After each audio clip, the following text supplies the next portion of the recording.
We're now recording. I'm going to start sharing screen. Right, welcome everyone. Am I sharing the right screen? Can you see my screen? Yes. Okay. Sorry, it's a bit of a big screen. So it's better to zoom in a little bit.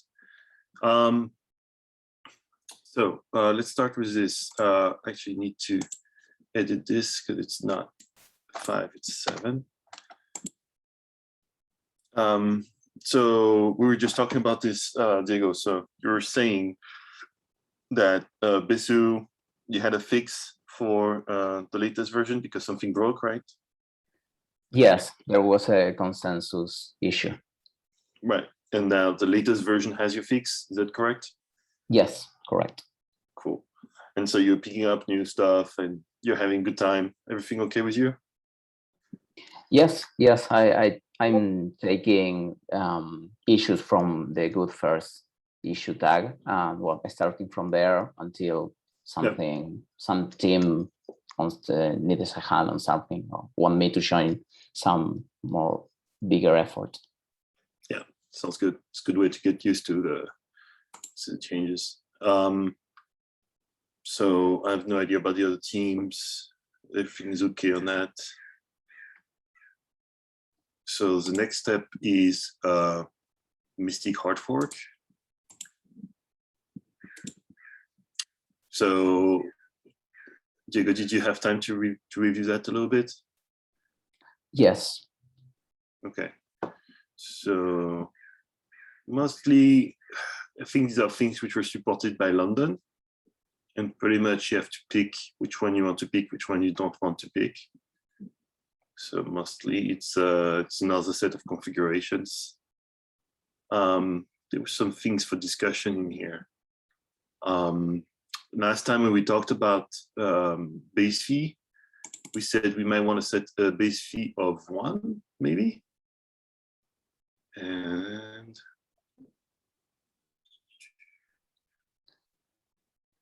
I don't think it moved a bunch. Yes, it was proposed 1 to avoid 0 division by 0.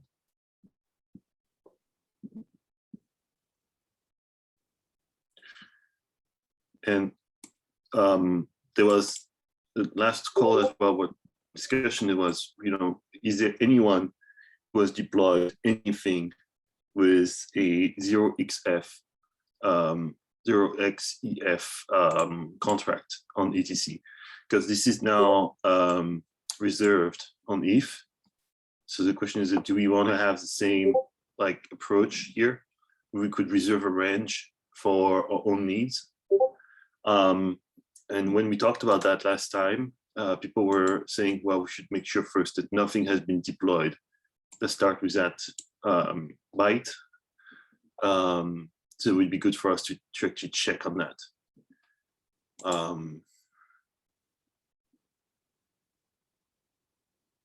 Yeah. And I see one last comment from Steven saying, if this is not going to be vanilla ETH specification or has any immediate security patches, then it may be worthwhile to add an original ECAP such as ECAP 1049 to the specification. Okay, so 1049 is actually, I think, still under review because, and this is the next step, we have to talk about how we would move to that type of proof of work algorithm, which I think is it's a fun, innovative exercise. And that actually was the next step in this agenda, ECAP 1107. So actually, I do need to fix that. Here is a file. So I don't know if you're familiar at all with Diego with that. No, with this ECIP. Okay, so it's an interesting discussion that we had last time where one of the core Geth developers, I believe it was Isaac, who said it's not enough to just move to this new format, this new proof of work algorithm. How would we go about changing the difficulty at that time make it work. And what would be the mechanism by which you would go back and forth, right? So we want to create a situation where we transition across proof of work algorithms and require something that looks as close as possible as a real thing, so we can actually check that it works. So you select the block of ETC mainnet, you take all information. Oh, yeah. There were two things here. One is you wanna test that you move back and forth between the two proof of work algorithms between block numbers, say 3-5 times, but also do that on a fork of ETC mainnet, where you would pretty much take all the snapshot of the state with a different chain ID. Then you apply this new proof of work at some block, and then you go back to eFash and you go back again to Keccak and back and forth like that. Yep. And that is kind of left like this because the implementation was kind of, okay, this is the idea, but I think we have a lot of flexibility about how we want to go about this and all those things. All I did was capture the discussion at the time. Does this make sense to you? Yes. Well, it's really interesting. I read the transcription of the last call, and when I was thinking about this problem about changing the proof of work algorithm, well, yeah, I agree that the main difficulty there is well to establish a difficulty. Yes, on the block we are switching. But what about having both proof of work algorithms to coexist at for some time, like to incentivize emigration from Ethash to Keccak? You could definitely. Are you thinking something like even blocks go to eFash and uneven blocks go to Keccak, for example? Yes, or maybe both at the same time.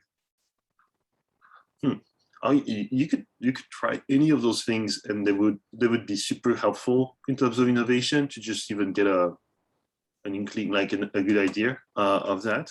And that's the fun part of this discussion. Is I don't think there's any wrong answers because you're pretty much like trading in unknown territory. I think there were other cryptos that were trying to do multiple mining.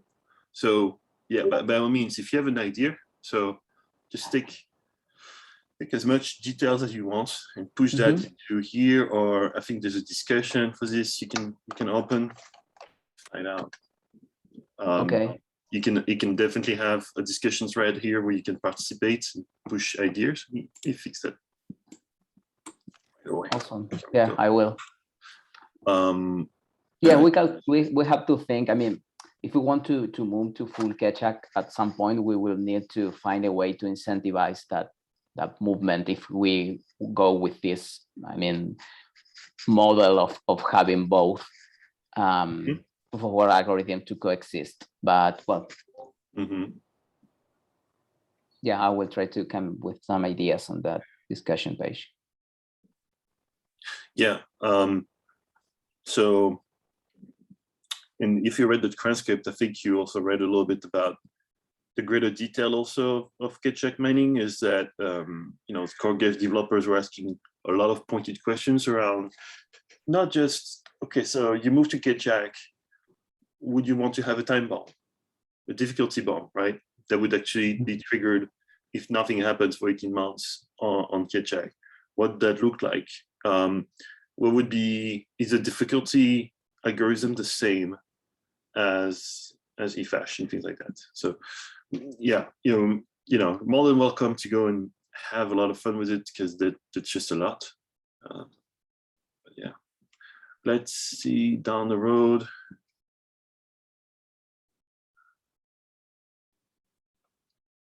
I'm pretty sure that's it for today in terms of topics. Is there anything at all you'd like to discuss, Diego? No, not particularly. Okay then. Let me see from the audience, anybody here has anything at all that is worth talking about that you feel strongly about? All right, then in that case, I'm going to stop and that's it for today for our call.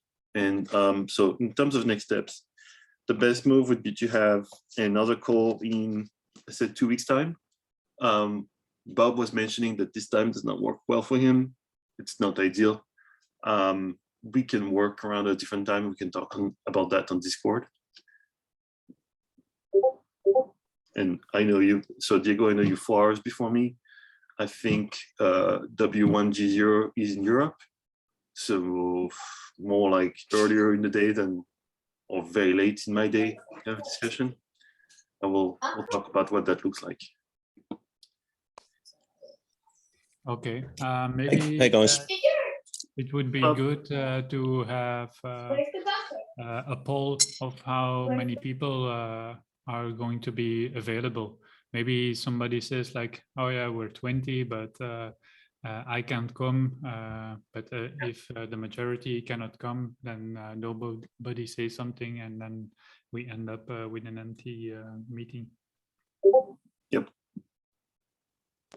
Hey guys, I just emailed Luke and Isaac to say this call's ongoing, but I guess they're not going to turn up in time or whatever. But yeah, for myself, this time's okay. It's just the day that doesn't work for me. So any other day at this time would work. Oh, okay, great to know. Okay, thanks, Bob. Okay, well, thanks for showing up and participating. I'll be in touch and we'll discuss Discord, like what you just said. W1G0 we'll figure it out and we'll go from there. Again, thanks everyone. Have a great weekend. Enjoy. Okay, thank you. Thank you. Bye.